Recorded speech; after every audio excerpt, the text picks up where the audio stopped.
1 Samuel. Chapter 4.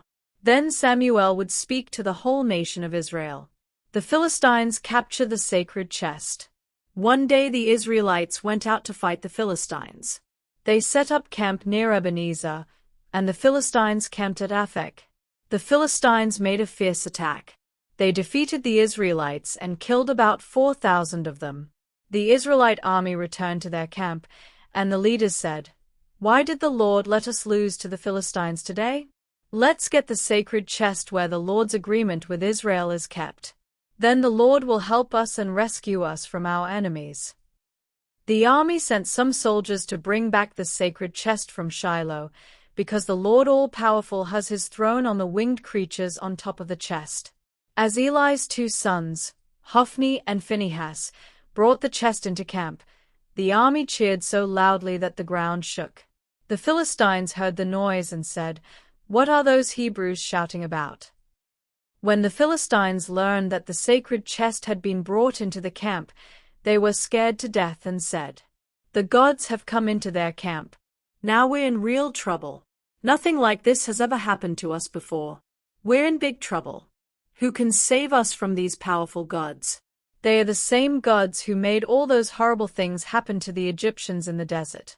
Philistines, be brave and fight hard.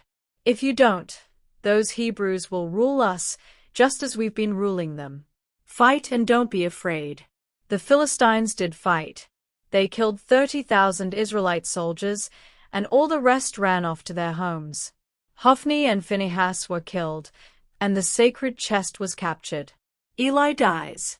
That same day a soldier from the tribe of Benjamin ran from the battlefront to Shiloh. He had torn his clothes and put dirt on his head to show his sorrow. He went into town and told the news about the battle, and everyone started crying. Eli was afraid that something might happen to the sacred chest. So he was sitting on his chair beside the road, just waiting. He was 98 years old and blind, but he could hear everyone crying. And he asked, "What's all that noise?" The soldier hurried over and told Eli, "I escaped from the fighting today and ran here." "Young man, what happened?" Eli asked. "Israel ran away from the Philistines," the soldier answered. "Many of our people were killed, including your 2 sons, Hophni and Phinehas. But worst of all, the sacred chest was captured." Eli was still sitting on a chair beside the wall of the town gate. And when the man said that the Philistines had taken the sacred chest, Eli fell backwards. He was a very heavy old man, and the fall broke his neck and killed him.